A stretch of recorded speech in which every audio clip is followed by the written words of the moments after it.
Check 1, 2, 3. Hello, check. Checking the 1, 2s. Levels are good. Just whenever you're ready. Here we are in the old Pete's Place Saloon in Fort McCrea, Texas.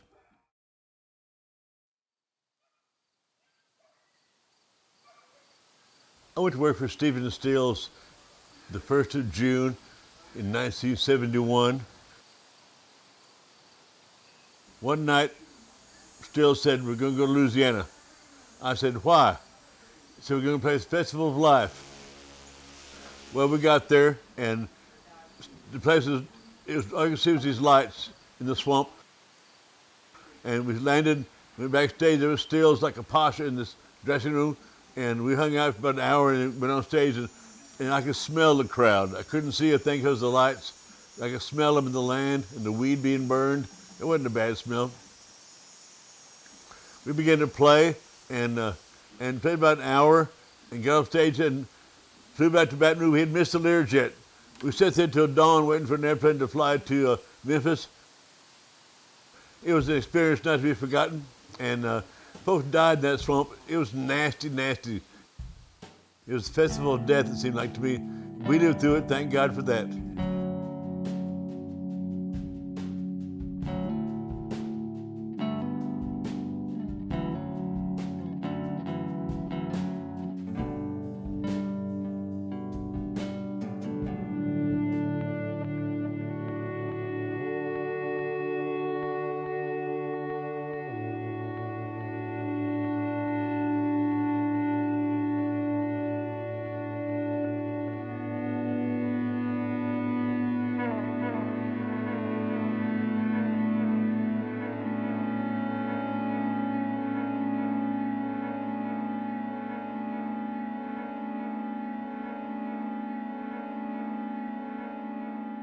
There started to be murmurs about this festival that was going to take place in somewhere in Louisiana. It's not the Rock Fest, as the press loves to call it. It's a youth fair. You get a number of youth, 60,000 youth out. We provide them with a lot of entertainment, a lot of activities, a lot of things going on. And this is the concept of celebration. And the first time I heard it on the radio. And when I heard it for the first time, people were already kind of trickling in on their way to the rock festival, supposedly at what we call Cypress Point. I'd worked on Altamont before that, and I was like low man on the totem pole. But I was lucky enough to be involved and do what I did in a few other concerts. And at the time, my grandmother owned the property adjacent to Cypress Point, which we're standing on right now.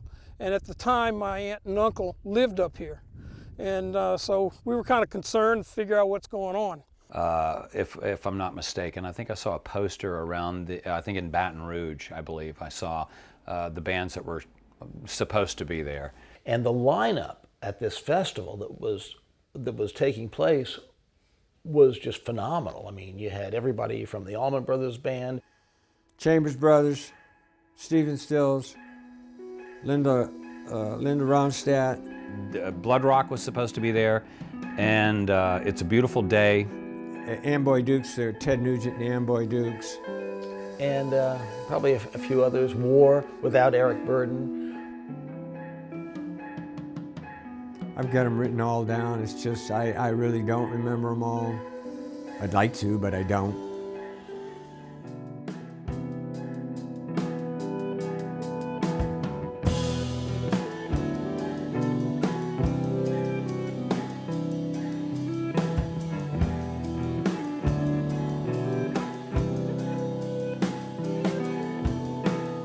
I ended up dealing with a gentleman called Lou Weinstock, who was really the producer of that concert. And Ron Goldstein, who was also out there, was into the lighting aspect and filming. He was into everything. Ron wanted to do it all, man. There was a fellow by the name of Stephen Kaplow, who was the promoter. I saw him a few times. He was a young guy, must have been like maybe 27, 28. And I guess his family had a lot of money, and he was the promoter of the festival. The guy that actually owned the property, from what I remember, didn't have a lot to do with it other than leasing it. to this promoter. Yes, yeah, the farmer owned it. It was a where he grew his crops, you know, and he decided that that period of time was a good time for us to have an event. And did you say where was it? It was in around Morganza, around the New Roads Morganza area, in a little town called McCrea. McCrea is in what they call Upper Point Coupee Parish. It's on the banks of the Atchafalaya River. The easiest way to describe it is if you're coming into a Point Coupee Parish across the Simsport Bridge, you turn on River Road and it's 9 miles down the road. Flying out there from Baton Rouge just scared the hell out of me. I knew where I was, but I didn't know where I was. Okay, yeah, you got to think about where they have put this thing. I mean, you know, if you look at the big picture on this, they could not have found a more obscure, tucked away, hard to get to, out of touch, away from everything else on earth, you know, place. We rolled in and barreled in there. That was our third stop because they had moved us twice before that. Yeah, well, part of the reason I guess that we got caught by surprise because this group had been turned away from a couple other sites, so we heard after the fact. We didn't know it at the time. In the long run, they couldn't stop us because we were legal. We'd been there and the farmers said the land could be used and they couldn't kick us off that one. The others they did because they got the people who own the land to say, no, okay, we don't want them. It takes about a month to set up a festival, but we'll try to do it in about 3 days. And try hard. Can it be done? Sure. There's a lot of good people here, man. A lot of good vibes. They want to work and they want this thing to come off, so it's going to come off, you know. The National Guard didn't want it there. They all wanted us to move. They were flying in and out going, you can't stay here. We're going, yes, we're staying. And we just kept building.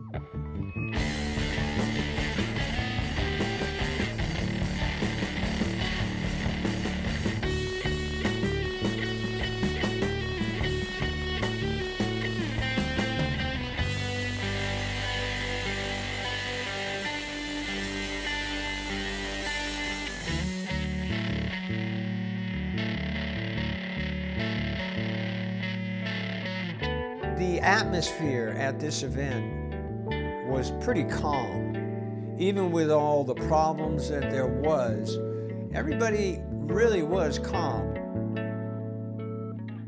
To me, most of the people were getting stoned, having a good time, brother, and being left alone. They weren't there to have fights.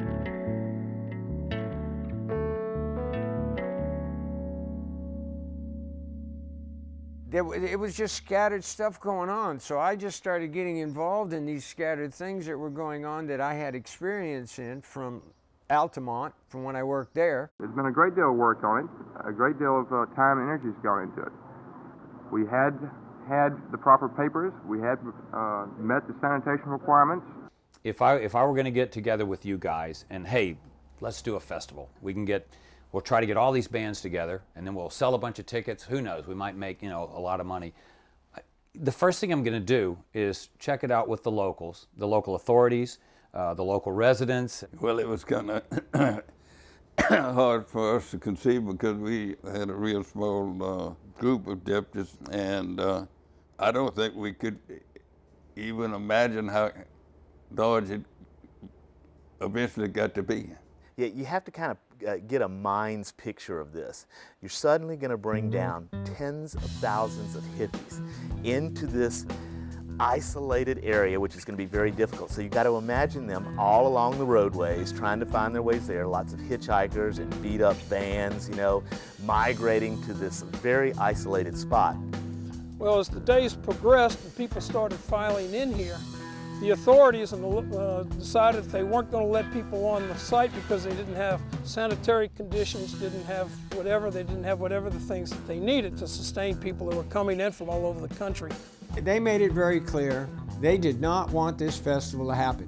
But because we had the permits and because we were legal, they would do everything they could to stop us in every manner. including flying in the Army guy and the Colonel guys telling us they're not going to let us have food and water. But what happened is they wound up people lining the highways and byways of Point Capee, of Voiles, even into West Baton Rouge Parish and St. Landry Parish on 190, lining the roads for miles and miles and miles, and these people were stuck out on the side of the street. People were there were a lot of people, cars everywhere, but nobody was getting into the festival. So I just started taking pictures of what was happening on the outside, and then somebody gave me a pass or a badge, like a press pass, to get in and out. You know, everybody was smoking pot. There was lots of psychedelics available openly for sale, which I kind of was freaked out about that, because I kept waiting any minute for, like, you know, a huge bunch of cops to come in and just arrest, you know, hundreds and hundreds of people. Well, that never happened. Well, they had some, and I really don't know how many was there, but they had some undercover fellas that was there. The undercover cops would stand there with the sheriff and the state police and point out the people that were passing the drugs around and doing it, and they would arrest them as they would leave the place. Didn't cause a stink or anything else. We did have some ODs, of course. You're going to get them, I don't care, you get them today in shows. Anyway, while they were doing that dope trading, I was selling wine and beer and trying to keep them hydrated. You know, I was doing the right thing. The few businesses are in this area, a few grocery stores and stuff, those people made a ton of money. Mr. Duke Rogers owned a little store right around the corner up here, about a half a mile away. And I know he told me that he did very well selling Cokes and beer and bread and just essentials thing, and they couldn't keep up with the demand. I remember water was really hard to come across and probably expensive when we did find it. We brought canteens, and of course that lasted, you know, in that kind of heat, our canteens, I think, were empty like the next morning or something, you know. Because of not being able to bring in the right supplies that we wanted in when we were supposed to, we had to makeshift a lot of stuff. They had no water. My daddy, we were raised in the cattle business, we always had portable water tanks. And he had some of his men off the farm haul water, you know, from the deep water wells that we had on our property to the McCrea area across the levee and to these kids. And he had it rigged up with a water faucet and where they could go there and get water.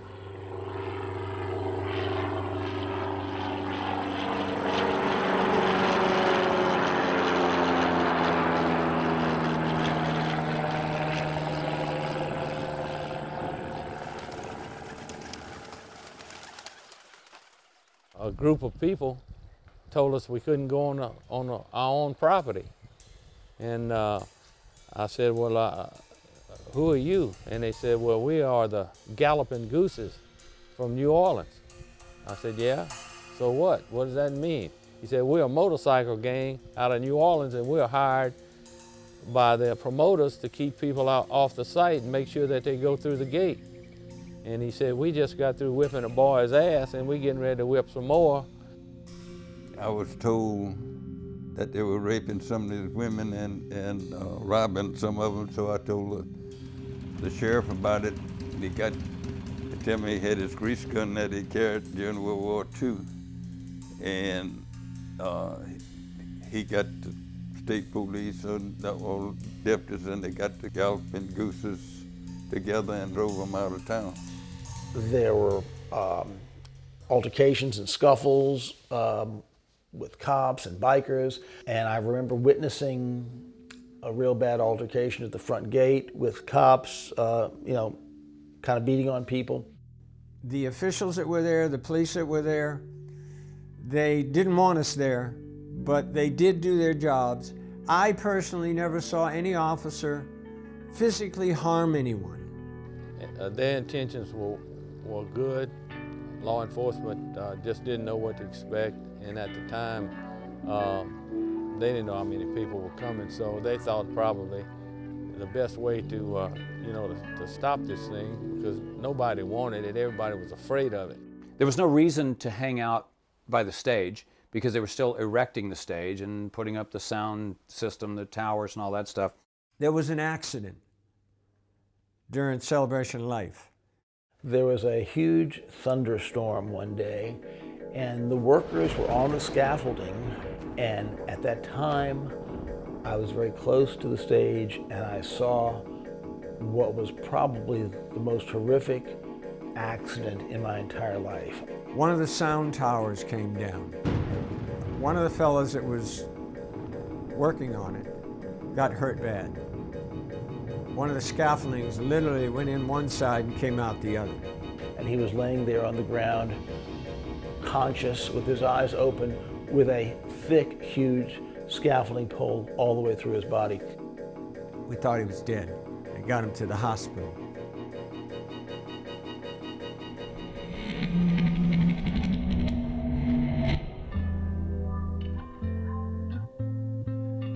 It was a miracle. I believe he lived, I think it missed every major whatever in his body, and he lived to tell the tale later. At one point, the National Guard came in, flew in with the colonel or whoever he was, telling us that they said, one of us had to go out and tell those people to turn around and go back. And I said, well, I got to tell you, nobody here is going to do that. I'm not going out there and tell that 60,000 people out there waiting on the roadsides they can't come in and see a music festival they've been waiting for how many weeks now?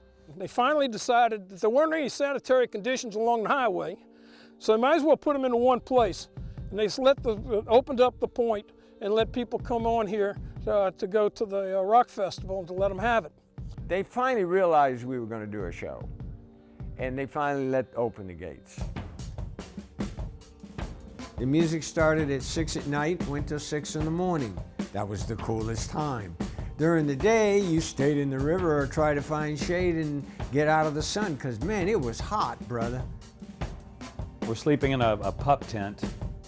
Got out of the tent, and I'm just kind of looking at what everybody else is. And mostly you could just see millions of joints, like little glowing things, just flaring up all over. I'd never seen that before. Now, when you book a show or you book an artist, you're booking him for a certain date, certain time slot. So when you start moving this big concert from one parish to the next, you start having problems with those dates because they're already booked ahead of time most of the time.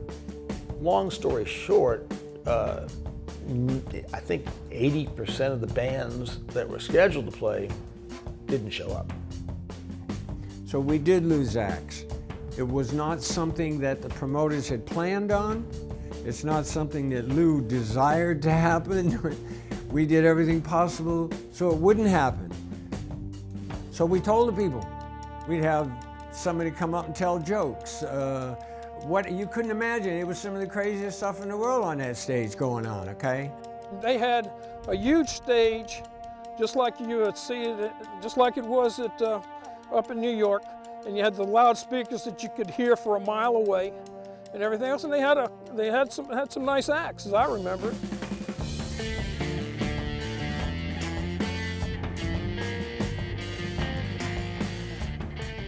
The music of this festival was probably the thing that saved it.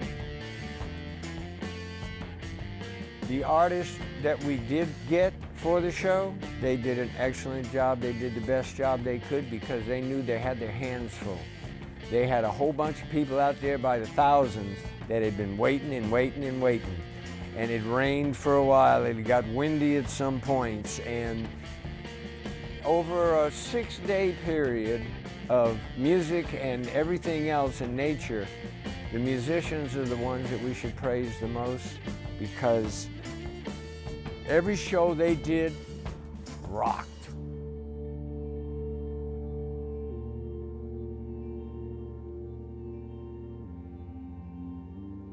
We went early and hung out in the festival. It was wet and muddy.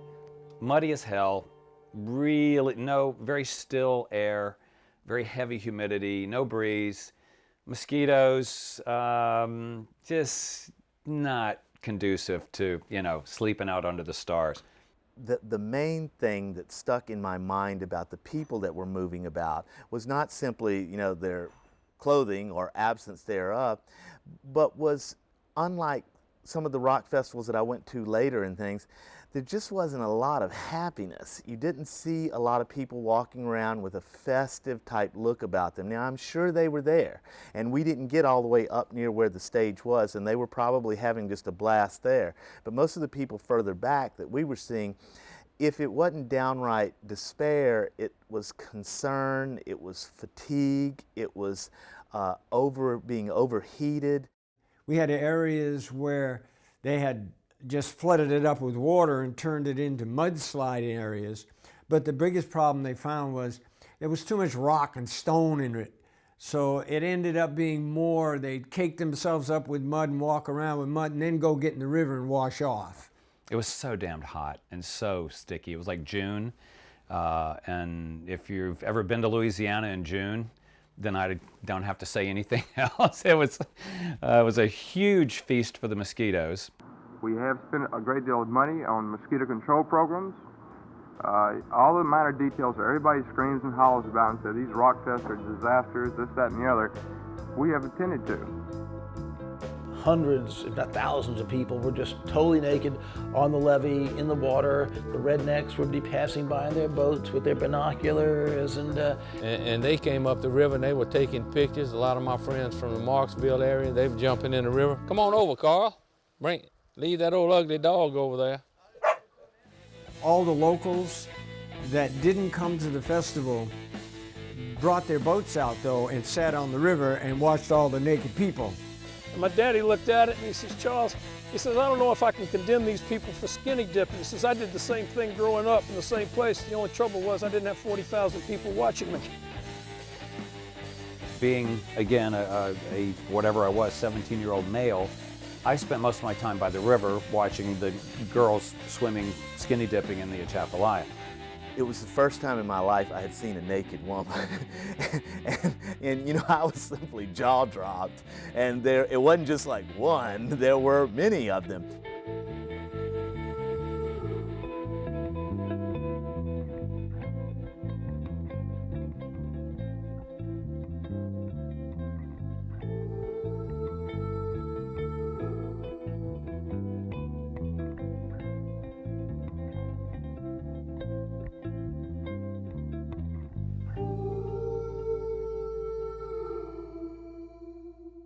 So you can't help it if the band didn't make it because their van broke down or whatever.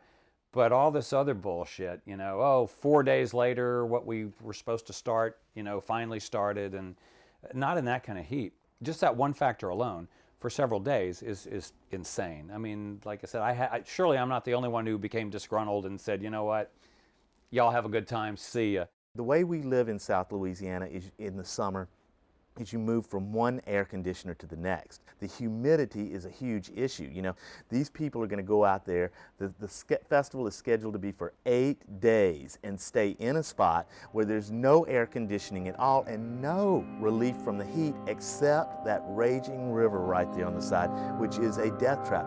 I know of no one I have ever met who would willingly get in and swim in the Atchafalaya River. Anyone that sees it sees that's going to be dangerous. But that was the only relief from the heat for them.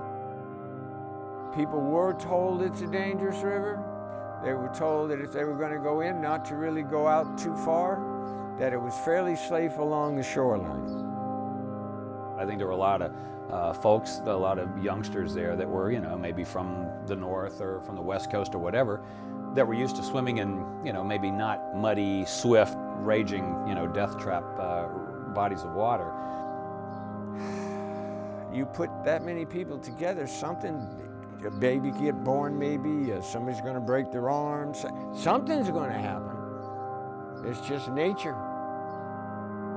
Being in the funeral industry, I have a friend, a former coworker, who was working at that time in the little funeral home in New Roads, which is just right up the road from where all this took place.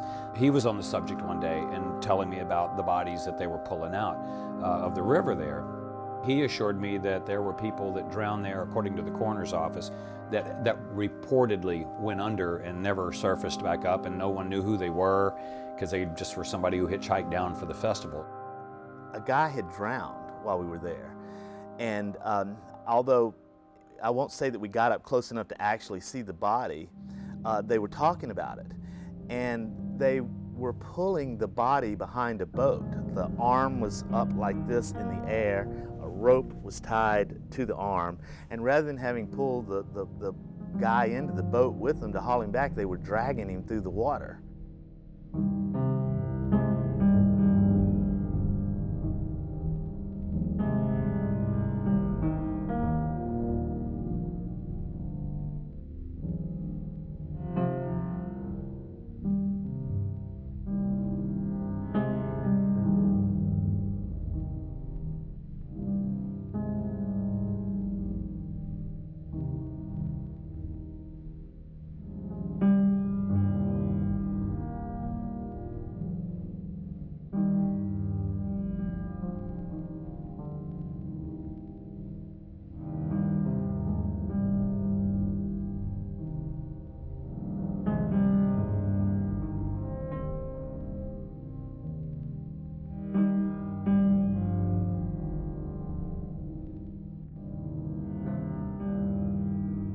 I'm not pointing a finger or blaming the promoters, or I'm not blaming anybody for anything, but I think that some of the locals or whoever owned the property or what have you should have maybe had the foresight to maybe put some signs up saying, you know, very dangerous current.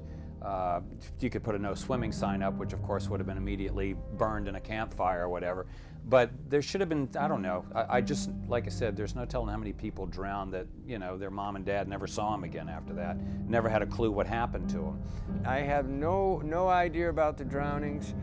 Lou and I never talked about it. Ron never talked about it. You had your hands full. Yeah, we had it more than full.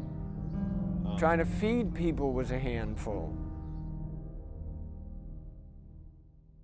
When they finally considered you know, the deal over with, hell, these folks were hitchhiking home and trying to find a way to get home with no money or anything. And hell, they left automobiles, they left guitars, they left amplifiers, you name it, they left it out in the field. It was just all across the field.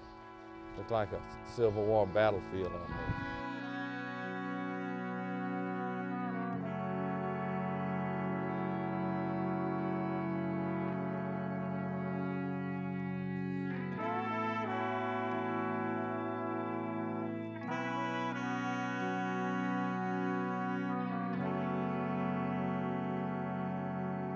The 8-day festival, the ambition of building an 8-day festival.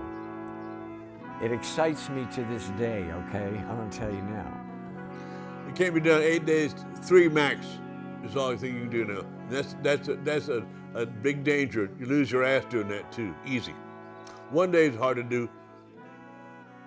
I think that you really kind of have to, you know, give it a little more thought and maybe some research, and you know what I mean, to kind of look forward a little bit as to, well, now what am I getting myself into, and what am I getting all these thousands of people into? Yeah, that was pretty heavy duty, 8 days, but it could have been done, and it still can be done, as long as it's planned out, and people don't start backstepping on you and doing things that aren't supposed to be going on.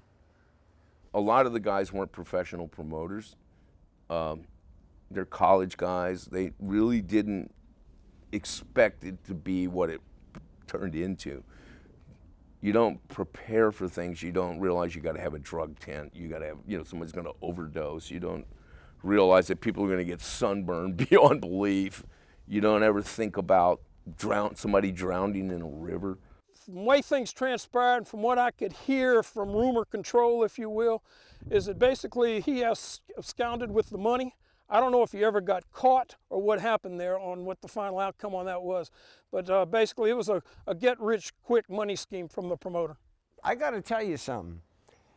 The way that was all put together, I would never do a show that way.